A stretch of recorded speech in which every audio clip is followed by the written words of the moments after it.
Sementara masalah Tuhan itu kan tidak kelihatan, bersifat adikodrati ya, bersifat supranatural di luar alam.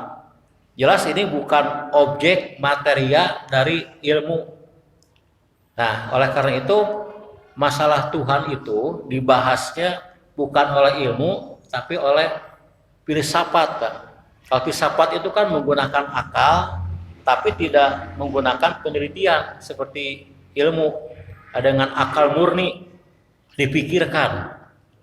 Nanti dalam hasilnya ternyata para filsuf itu ada yang sampai kepada kesimpulan Tuhan itu ada, itu namanya kelompok teisme, kelompok yang bertuhan. Tapi ada juga yang sampai kepada kesimpulan tidak ada Tuhan itu setelah dipelajari dengan akal pikiran. Itu ateisme ya, ateisme.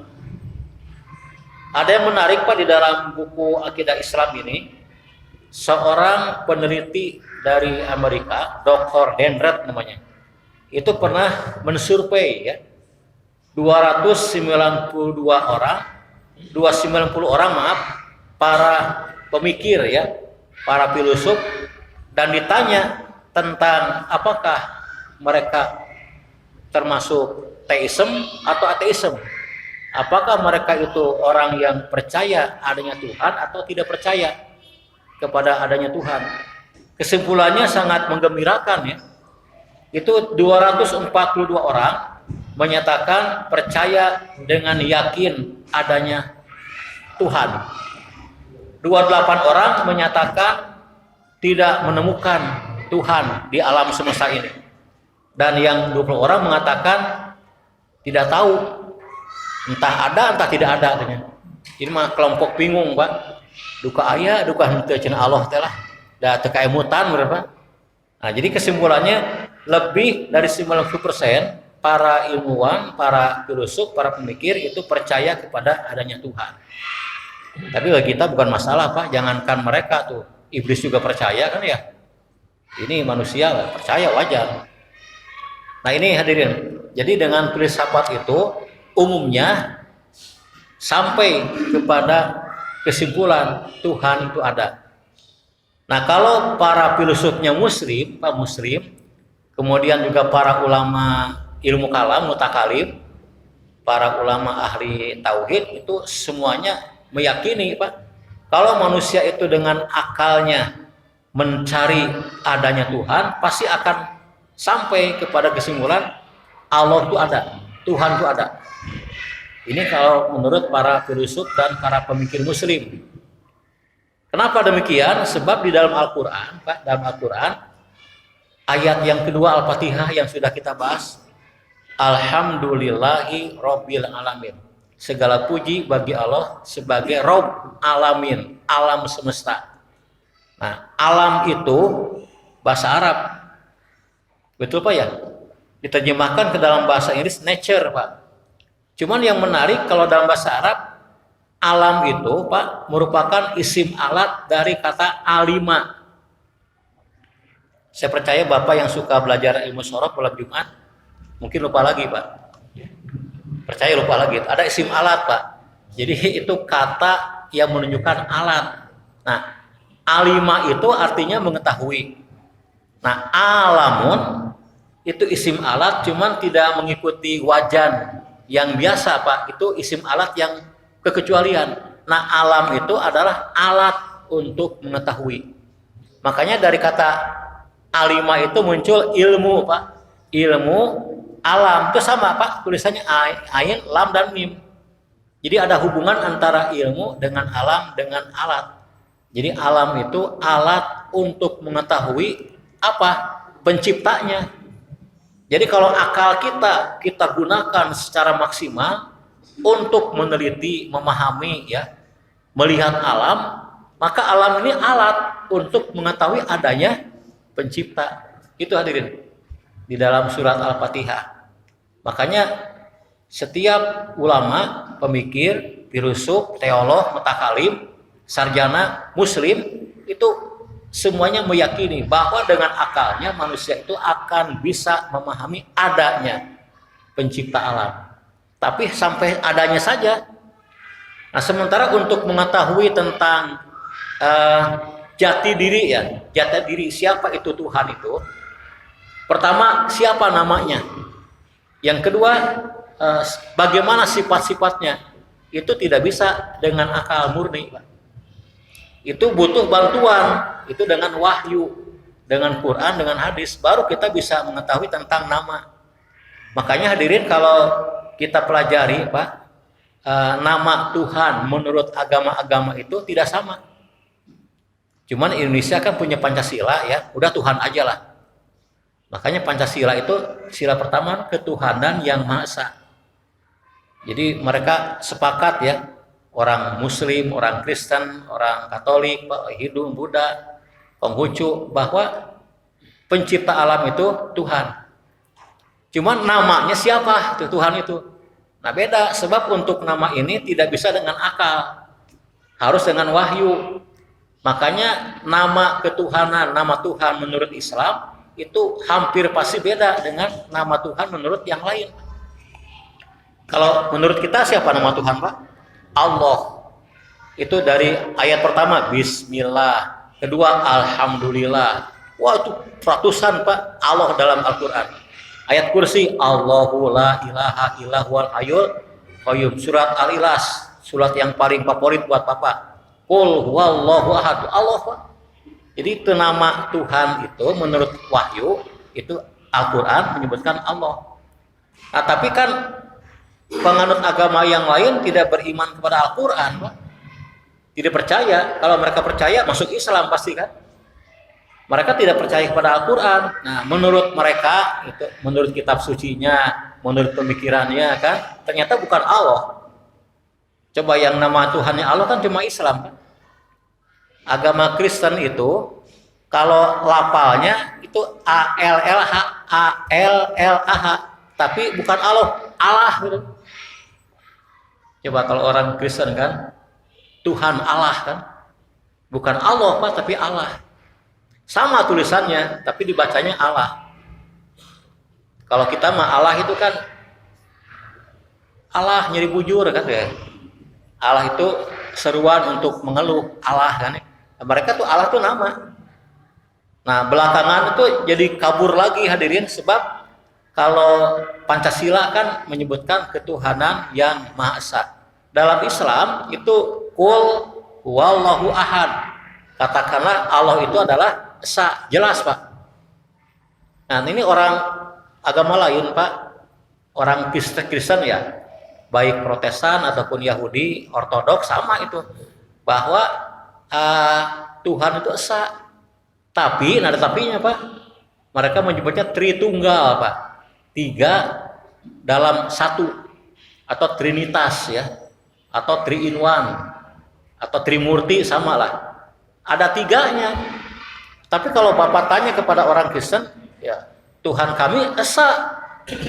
Kalau 3 musyrik kata mereka. Tahu musyrik Pak? Itu musyrik kalau menuhankan 3. Jadi Tuhan saya itu Esa, sama dengan Tuhan umat Islam. Cumanya Pak ya? Cuma memiliki 3 ini, 3 penampilan, 3 oknum. Ya ada Bapa, ada Yesus, Roh Kudus ya. Kalau kita jawab 3 dong. Ya 3 oknumnya, tapi hakikatnya 1 saja. Gitu Pak. Kita tidak akan mengerti Pak, dan mereka juga pusing teh, pikirannya teh. Tapi kenyataannya kan yang paling banyak dipanggil itu Yesusnya Pak, sobat. Saya kalau lihat di TV ya, ada apa ya, nominasi terbaik Pak, artis penyanyi itu, kalau menang orang Kristen mengatakan haleluya, atas berkat Tuhan Yesus saya menjadi juara gitu. Orang Kristen Pak. Jadi jarang menyebut Allah atau Bapa, Yesus Pak. Itu yang ditonjolkannya. Padahal dalam ketuhanannya itu bukan hanya Yesus Pak, ada Bapa, ada Roh Kudus. Nah itu kalau Islam itu Esa beneran. Makanya orang-orang Barat menyebut Pak ketuhanan Islam itu absolute monotheism. Jadi mutlak, jadi ketuhanan Esa yang absolut. Kalau orang Kristen disebutnya relatif, relatif monotheism. Jadi ketuhanan Esa tapi relatif. Sebab masih ada penyebutan tiganya itu, trinya itu Pak. Tritunggal atau Trinitas ya. Kalau di kita Tritunggal kan camat Pak, kepala polisi dan kepala tentara Pak ya, itu Tritunggalnya. Nah, itu yang 3 itu. Nah ini jadi kalau kita menggunakan wahyu, ternyata namanya itu beda. Allah itu adalah nama Tuhan alam semesta menurut Al-Quran Pak. Dan juga sabda Nabi. Sementara orang Kristen menyebutnya kan lain tadi. Orang Hindu lain lagi Pak, bukan Allah mereka menyebutnya, Sang Hyang Widi ya. Dan itu pun ternyata yang esa Sang Hyang Widinya itu punya ininya apa, punya asistennya lah, itu dewa-dewa yang banyak. Tapi kata mereka dewa yang banyak itu hakikatnya satu aja, menyatu dengan Sang Hyang Widi, Sang Hyang Tunggal Esa. Ya jelas pakai tapi juga kan. Kalau di Islam dewa itu ibaratnya malaikat mungkin Pak ya. Dewa itu, tapi mereka dewa menyebutnya. Kecuali Dewa 19 itu nggak masuk itu. Nggak masuk ketuhanan Hindu. Dewa 19 itu mah grup band Pak. Nah, kemudian orang Yahudi, ini di Indonesia tidak ada orang Yahudi Pak. Tidak banyak. Ada sih sekitar 200 orang Pak di Indonesia. Judaism, orang Yahudi itu nama Tuhannya itu Yahweh Pak. Yahweh atau Elohim. Yahweh itu bahasa Ibrani yang katanya sama dengan Allah bahasa Arab. Yang nggak tahu lah itu Yahweh atau Elohim. Nah orang Buddha juga itu nama Tuhannya bukan Allah. Kata mereka nama Tuhannya itu adalah yaitu si Buddha Gautama. Karena Buddha Gautama itu adalah Tuhan yang menjelma jadi manusia. Itu kata orang Buddha. Panjang ting banyak ini perbandingan nama Tuhan dalam beragam agama.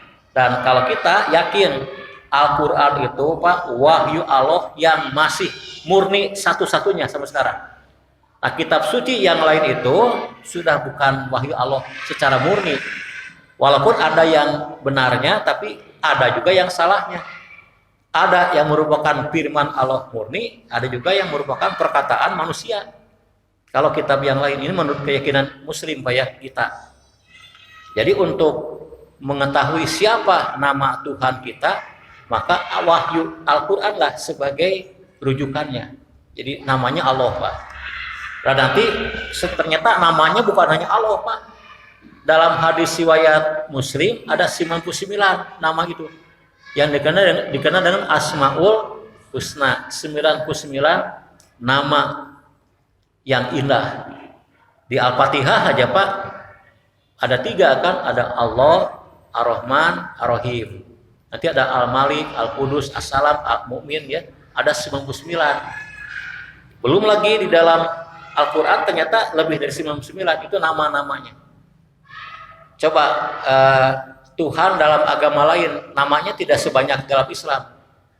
Tapi itu nama aja yang banyak Pak. Kalau wujudnya tunggal, namanya yang banyak.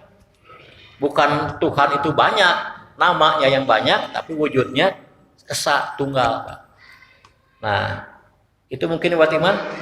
Jadi ma'rifatullah bil akli, mengenal Allah semata-mata menggunakan akal saja itu tidak cukup untuk mengenal Allah secara lengkap, komprehensif. Maka butuh mengenal Allah dengan apa? Ma'rifatullah bil nakli, Pak. Mengenal Allah dengan nakli, dengan wahyu. Jadi lewat Al-Quran lah kita bisa mengenal Allah secara komprehensif, lengkap. Saya pernah memberikan ilustrasi Pak ya. Jangankan mengenal Allah, mengenal manusia saja Pak. Kalau ada penghalang, kita tidak bisa lengkap. Pernah saya berikan contoh Pak ya, kalau itu pintu ditutup Pak, tutup pintu ya, kita duduk sini. Ada yang ngetuk pintu Pak, trok. Nah saya tanya, yakin nggak itu manusia yang ngetuk pintu? Yakin kan? Itu manusia Pak ya. Sekarang pertanyaan dengan akal kan, manusia itu yang ngetuk pintu. Nah sekarang coba dengan akal jawab Pak, siapa nama orang yang ngetuk pintu itu? Maka jawab Pak, kenapa? Tidak kelihatan, terhalang oleh daun pintu. Terus pertanyaan yang ketiga, berapa sentimeter tinggi badan orang itu? Berkilir Pak. berapa kilogram berat badannya, luka. Di mana rumahnya, apa pekerjaannya, siapa nama anak-anaknya, berapa jumlah anak-anaknya, berapa jumlah istrinya, begitu Pak. Nah, kita akan tahu nama orang itu, berapa tinggi badannya, berapa kilo beratnya, dia hidup alamatnya di mana, kerjanya apa. Kalau apa Pak? Kalau orang itu yang memperkenalkan dirinya, pintunya dibuka. Saya manusia, iya, nama saya Hasan, tinggi badan 170 cm, berat badan 81 kg. Saya tinggal di Panghegar. Cek orang teh teuing teu nanyakeun, iya imah nerangkeun. Nah, baru kita tahu namanya, tahu di mana rumahnya, tahu tinggi badannya, berat badannya. Kenapa? Dia memperkenalkan diri. Nah, Allah juga sama. Kita tidak tahu siapa nama Allah yang sebenarnya, apa sifat-sifatnya, sebab terhalang Pak. Terhalang oleh apa Pak? Oleh dimensi kan. Kita manusia sebagai makhluk yang nyata, Allah itu goib kan Pak, supranatural, adikodrati, di luar alam. Jadi kita bisa mengenal Allah dengan sempurna kalau dia memperkenalkan diri lewat wahyu dalam Al-Quran. Makanya kita harus yakin Pak, apa yang Allah terangkan tentang Allah, kita yakin itu benar adanya Pak, tidak ada kesalahan. Jangan dibantah. Dibantah sama dengan kita meragukan kebenaran wahyu Pak. Nah, kemarin kita pernah membahas beberapa sifat ya, sifat-sifat Allah dalam Al-Quran. Ini sebagian aja, cuman yang paling penting ya. Nah, yang udah dibahas kalau nggak salah berapa Pak? Ya, pertama sifat Allah itu adalah awal dan akhir. Awal itu artinya tidak ada permulaannya, sedangkan akhir tidak ada penghabisannya. Jadi kalau dibuat garis Pak, itu ibarat garis Pak. Kalau kita tarik garis Pak ke kanan ke kiri nggak ada ujungnya Pak. Itulah Allah Pak. Tidak berawal, tidak ada permulaan, tidak ada kesudahannya. Itu awal dan akhir. Dalam sifat 20 adalah kidam dan bako Pak. Cuman di dalam Al-Quran yang jelas tegas istilahnya al-awal wal akhir. Itu surat Al-Hadid ayat 3. Silakan Bapak buka di Quran ya. Al-Hadid ayat 3. Huwal awalu wal akhiru waz zahiru wal batinu wa huwa bikulli syai'in alim. Luar biasa ayat Pak. Huwal awalu, dialah yang awal, tidak ada permulaannya. Wal akhiru, dialah yang akhir, tidak ada penghabisannya. Az-zohiru, dialah yang zohir, yang nampak jelas. Wal batinu, dialah yang tersembunyi. Wa huwa bikulli syai'in alim, dialah yang maha mengetahui segala sesuatu. Ada pertanyaan, apa yang dimaksud dengan yang zohir, yang nyata? Bukan Allahnya yang nyata, itu alam semesta itu nyata Pak, nyata adanya. Ayat alam semesta itu bersifat benar Pak, hak, bukan bayang-bayang, bukan maya. Sebab Pak, di dalam filsafat itu ada aliran namanya itu aliran idealisme. Ini maliar Pak, menurut filsafat ini alam ini maya Pak, bukan maya romantir ya. Bukan luna maya Pak. Jadi maya itu tidak nyata. Jadi yang kita lihat itu pohon kelapa, itu yang ada itu bukan pohon kelapa, yang ada di bayangan kita. Itu ide Pak. Jadi meja ini adalah ide Pak, bukan real. Jadi meja ini ada dalam pikiran kita. Liar Pak. Ternyata ini tidak benar Pak. Yang benar itu realisme. Jadi yang real. Jadi meja itu meja beneran, pohon itu pohon beneran, Pak. Rumah beneran. Nah, jadi di dalam Al-Quran az-zohiru, yang nampak jelas itu alam. Jadi jelas itu alam sebagai bukti adanya Allah. Wal batinu, yang tersembunyi, yang batin. Maksudnya apa? Zat Allah itu tersembunyi. Kalau alam sebagai tanda adanya Allah itu nampak jelas, sedangkan zat Allahnya itu tersembunyi Pak, dari pandangan manusia. Itu maksud surat Al-Hadid ayat 3. wa huwa bikulli syai'in alim, dan dia maha mengetahui atas segala sesuatu. Nah, ini hadirin tentang sifat pertama, awal dan akhir. Tidak ada permulaannya dan tidak ada penghabisannya. Ya, yang kedua hadirin, sifat yang kedua ini udah dibahas juga mungkin ya, atau lupa lagi mungkin ya. Yang kedua itu laisa kamislihi syai'un. Tidak ada sesuatu pun yang serupa dengan dia. Dalam sifat 20 disebut dengan mukhalafatul lil hawadisi, Pak. Tidak ada yang serupa dengan dia. Jadi Allah itu, Pak, unik. Tidak ada persamaannya, keserupaan dengan alam, dengan manusia, dengan makhluknya. Walaupun mungkin ada kesamaan di dalam sebagian sifat, tapi itu tidak sama persis, Pak. Misalkan contoh, Pak, manusia itu melihat, Pak. Betul ya? Allah maha melihat, beda, Pak. Allah itu pakai maha. Jadi melihat manusia dengan melihatnya Allah itu tidak sama, Pak. Itu laisa kamitslihi syai'un. Tidak ada yang serupa dengannya. Baik, itu yang kedua. Dalilnya sekira sudah dibahas, Pak ya. Surat Asy-Syura ayat 11. Laisa kamitslihi syai'un wa huwas samiul basir. Tidak ada sesuatu pun yang serupa dengan dia, dan dia adalah maha mendengar lagi maha mengetahui. Sifat yang ketiga, sifat yang ketiga itu adalah ahad, Pak. Ahad itu artinya tunggal, esa atau satu. Dalilnya banyak, Pak. Ya, surat Al-Ikhlas saja lah. Qul huwallahu ahad, Allahus somad, lam yalid walam yulad, walam yakul lahu kufuwan ahad. Ini saya pernah membaca, Pak, seorang mantan biarawati ya. Itu Dr. Irene Handoko. Itu sekarang jadi mubalighah, Pak. Itu beliau masuk Islam itu ketika sedang kuliah, Pak, kuliah di sekolah tinggi teologi. Di malam hari dia sengaja buka Quran, pas surat ini dibaca. Quran acak dibuka terjemahannya, karena dia bisa bahasa Arab kan. Katakanlah Allah itu esa, langsung di pikiran, Pak, jadi masuk Islam, dapat hidayah. Dr. Irene ya. Dan ini menjadi dalil yang paling tegas tentang Allah menurut Al-Quran. Esa itu satu, Pak. Nah, kata para ulama, esa itu, Pak, pertama esa di dalam zatnya, satu tunggal dalam zatnya. Jadi zat Allah itu tidak terbagi menjadi beberapa bagian.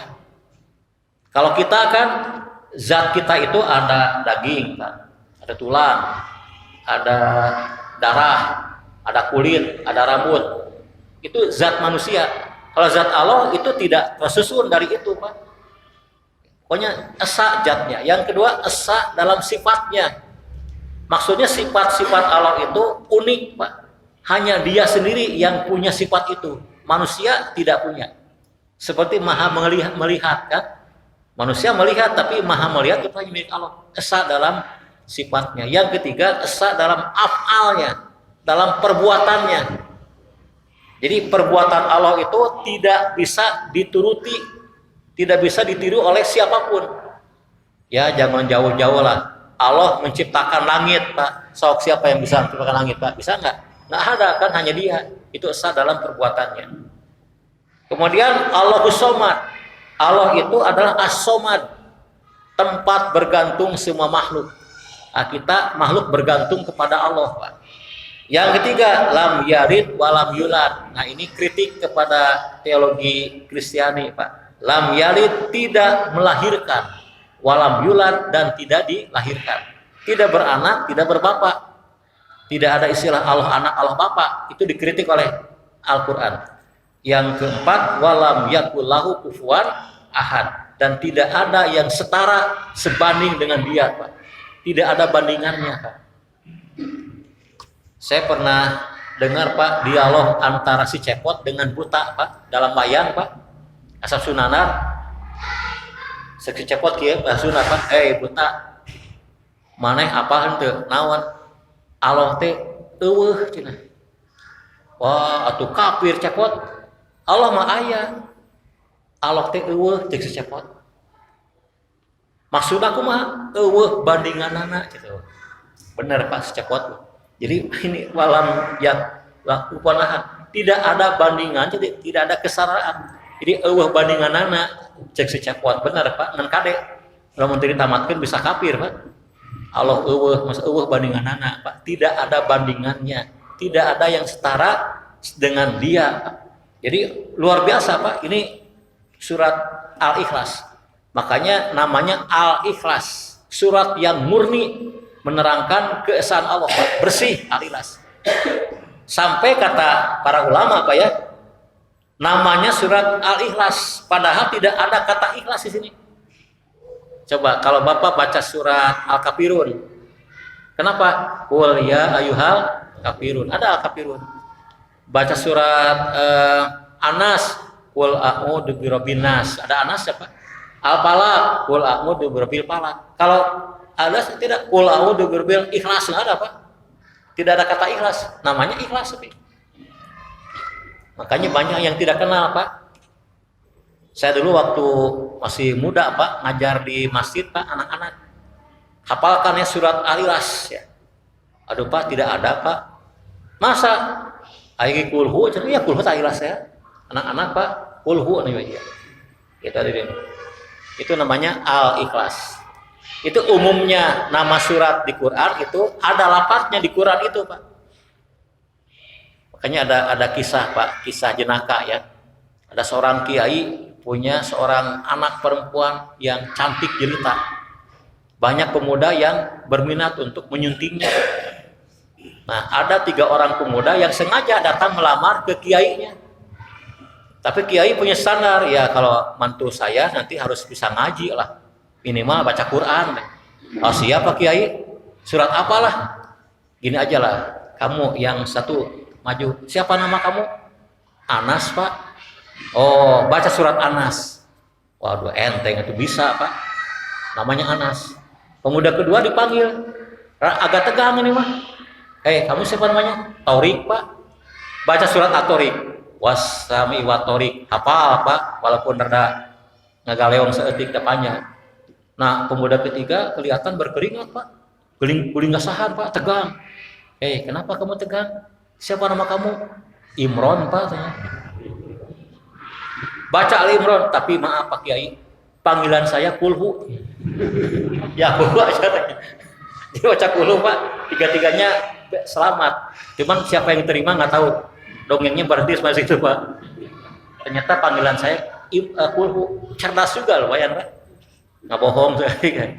Ya baik Pak. Jadi dalam surat ini kan Al-Ikhlas. Tidak ada lafaz ikhlas. Kenapa?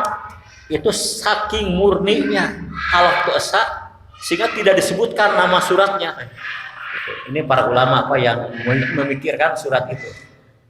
Nah, hadirin, ada ayat Quran sebagai pendukung Allah Esa. Ini surat Al-Anbiya ayat 22. Begini. Laukana fihima alihatun illallah lafasadata. Al-Anbiya 22. Seandainya di langit dan di bumi ini ada Tuhan selain Allah, ada lagi Tuhan lain, pasti langit bumi akan berantakan, akan hancur. Ya bayangkan kalau ada mobil Avanza Pak, sopirnya 1, sekarang 2 sopir Pak, 2 sopir kiri kanan, saya kira akan berantakan Pak. Sopir harus 1 Pak, masinis harus 1. Kalau masinis ada 2, sopir ada 2, itu bisa hancur Pak. Nah alam semesta itu harus 1 orang Tuhan yang mengendalikan. Kalau 2 orang, pasada akan binasa. Ini ya Pak. Jadi keesaan Allah ini adalah absolut di antara agama-agama yang lain. Makanya disebut absolute monotheism Pak. Keesaan Allah yang bersifat mutlak, tidak ada bandingannya, kemutlakannya. Nah hadirin, kita masuk kepada sifat yang berikut. Nah, sifat yang kelima, yang keempat. Yang keempat adalah Qudroh. Qudroh itu maha kuasa. Nah, maha kuasa itu artinya Allah itu bebas berbuat apa saja dan bisa melakukan apa saja. Itulah Pak, kudrot, maha kuasa. Nah, jadi kalau maha kuasa, Allah itu bisa mengerjakan apapun juga. Contoh hadirin, contoh ada orang yang sakit keras, yang kata dokter tidak bisa diobati, harapan hidupnya tinggal 2 bulan lagi. Secara medis tidak mungkin orang ini sembuh Pak, tapi Allah bisa menjadikan orang itu sembuh hadirin. Banyak Pak yang demikian, yang menurut vonis dokter orang ini tidak ada harapan hidup, ternyata hidupnya panjang umur, bisa. Yang paling menarik hadirin sekalian, contohnya Nabi Isa alaihissalam, itu seorang manusia yang berbeda dengan kita. Kalau kita itu lahir ke dunia itu lewat proses biologis bapak dan ibu kan, reproduksi Pak, ada pencampuran antara sperma dengan ovum ya, disebutnya zigot Pak, itu reproduksi kan. Tapi Nabi Isa kan ibunya tidak atau belum bersuami, juga bukan pejinah, tapi tiba-tiba hamil Pak. Hamil bukan tanpa suami Pak. Kalau hamil tanpa suami banyak sekarang juga Pak, banyak Pak. Hamil tanpa suami banyak, ini tanpa ada proses biologis. Hamil dan lahirlah seorang putra laki-laki yang namanya Isa ibnu Maryam, Isa putra Maryam. Mungkin karena inilah Pak, beberapa orang Nasrani kebanyakan ya menganggap ini anak Tuhan ya. Sebab lahirnya itu tidak ada bapak. Padahal yang lebih hebat lagi Nabi Adam alaihissalam. Nabi Isa kan punya ibu, tidak punya bapak. Nabi Adam tidak punya ibu, tidak punya bapak, lebih hebat lagi. Kenapa Nabi Adam tidak diangkat sebagai Tuhan Pak ya? Ya itulah Pak, salah satu bantahan ya kepada orang yang menuhankan Nabi Isa. Kenapa tidak menuhankan Nabi Adam yang kelahirannya lebih spektakuler, lebih nyeleneh lagi ya dibandingkan Nabi Isa. Allah tuh maha kuasa Pak. Bapak misalkan Pak miskin Pak, seumur umur hayang beunghar tuh, sapoe lah beunghar teh. Asaan Pak. Itu bisa Pak. Allah berkuasa membuat Bapak jadi kaya mendadak. Nah, cuman Allah tidak menggunakan kekuasaannya, jadi miskinnya terus Pak. Ya, kalau Allah menghendaki bisa, bisa saja kan. Nabi Isa aja lahir tanpa bapak bisa, apalagi membuat bapak kaya mendadak Pak. Ya kaya naon ya Pak lah. Nah itu bisa Pak. Ini kekuasaan Allah. Makanya kalau kita yakin Allah Maha Kuasa, manusia tidak boleh putus asa dalam menghadapi persoalan hidup. Yang sakit harus punya keyakinan Allah bisa menyembuhkan. Kalaupun tidak, Allah tidak menghendakinya kan itu. Ada seorang yang hidupnya sengsara, bisa Pak jadi orang kaya. Allah Maha Kuasa, cuma dibarengi dengan usaha kita yang maksimal. Ini memberikan optimisme Pak kepada kita kalau kita meyakini Allah itu Maha Kuasa. Dalilnya banyak hadirin. Itu misalkan surat Al-Baqarah ayat 20 lah. Innallaha ala kulli syai'in qadir. Sesungguhnya Allah Maha Kuasa atas segala sesuatu. Kalau manusia tidak bisa berkuasa. Kadang-kadang di atas kertas manusia itu yakin akan berhasil, ternyata gagal. Banyak yang gitu kan, yakinlah bisa, ternyata gagal. Seorang dokter yakinlah ini pasien saya akan sembuh, saya pengalaman, punya ilmu tinggi, obatnya mujarab, diberikan, ditangani, ternyata tidak sembuh. Ada, karena manusia itu tidak maha kuasa, punya kekuasaan tapi terbatas apabila Allah memberikannya.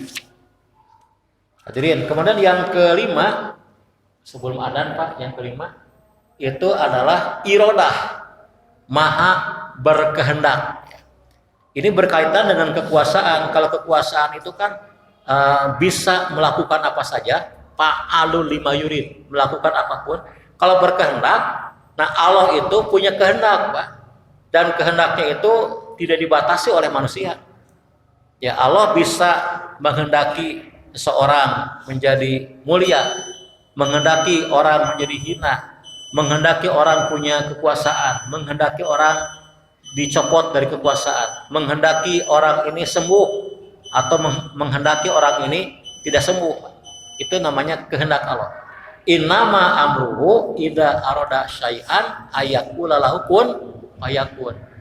Apabila Allah menghendaki, Allah tinggal mengatakan kun. Kun itu jadilah. Fayakun, maka dia akan jadi. Kun, Bapak kaya, maka besok jadi kaya. Tidak kun, ya tidak akan kaya, Pak. Nah, itu maha berkehendak. Sekira masih ada beberapa sifat lagi, insya Allah kita bahas pada pekan ketiga bulan depan. Mudah-mudahan kita bisa melanjutkan kajian akidah yang sangat penting ya dalam ilmu-ilmu Islam. Semoga bermanfaat. Walhamdulillahirabbil alamin. Assalamualaikum warahmatullahi wabarakatuh.